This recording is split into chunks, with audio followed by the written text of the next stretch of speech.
Wait, before you buy any expensive equipment to transfer a VHS tape to a DVD, you may have the equipment that you need already laying around your house. What's going on? This is Steven with Digital Media Pocket Knife, and today what I want to talk to you about is how to transfer a VHS tape to a DVD using a video camera that you may already have around your house. Now, this doesn't work for every single video camera out there. It takes a kind of a specific camera. The model that I'm going to be working with today is the Sony TRV-340. Now, this is a digital 8 Handycam. It came out, I think, maybe early 2000s. And it's a great little camera, and it served me well for a very, very long time. Now, what's cool about the camera is that it actually acts as a converter, and it takes an analog signal and it converts it to a digital format, something that your computer is actually going to recognize. So if you have a VHS tape or a stack of VHS tapes that you haven't quite transferred yet to DVD, which you need to, and I'll go over that in another video on why you need to digitize your analog tapes, you want to get started on that right away, and you can do that using the Sony TRV-340. You'll also need a VHS tape, a VHS player, a Firewire cable, and the RCA to audio-video cable that came with your camera. If you don't know what that looks like, it's the three-prong red, yellow, white cables that came with your camera, and on the other end it looks like a headphone jack. Now I want to go over the exact steps that you need to do in order to take advantage of this, but I want to provide everything you need in the description below. I'll also give you a link to a guide that you can use to follow step by step to make this process work for you every single time. First, you want to get the RCA to mini AV cable that came with your camera. Now, on the back of the VCR, you want to plug the RCA cables into the AV out part. This will send the video signal from the VCR to the camera. Remember, the yellow is for video and the red and white are for the audio. Next, plug the mini AV end of the cable into the camera. I've got my camera plugged into the AC power as well so it doesn't run out of battery during the transfer. Next, connect the Firewire cable from your computer into the camera. This will send the video signal out from your camera and into your computer for you to capture. Next, you'll need to open your video capture software. You may be able to get away with using free capture software like iMovie and Windows Movie Maker, but I'm going to show you how to do this using Adobe Premiere Pro CS2.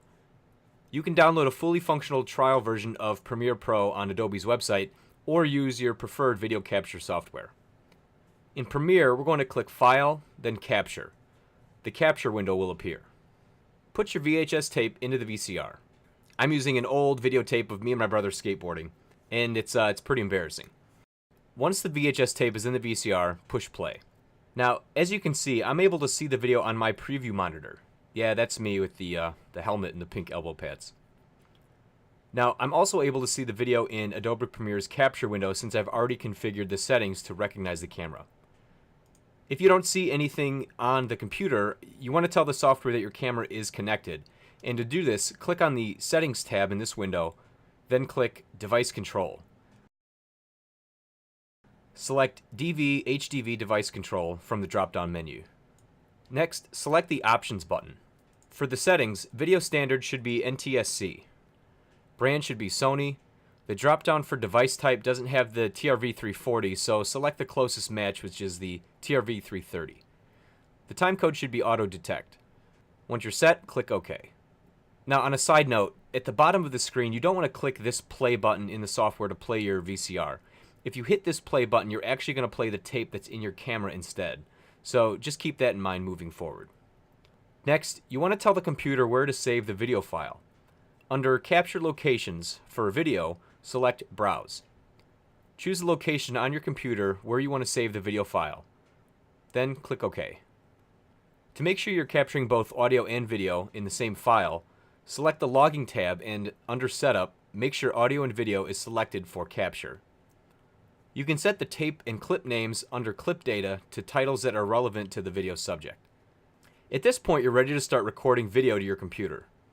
On the toolbar at the bottom, click the red Record button when you're ready to start capturing to your computer. You'll know it's recording when the capture duration value at the top starts counting. When you're finished capturing, click the Stop button and then click OK to confirm the name of the file. Once you click OK, the file is now saved to your computer and you've successfully completed the transfer. And you're ready to do any number of things with the video, whether it's burn it onto a DVD, share it on social media, or just keep it on your computer. Pretty simple, isn't it?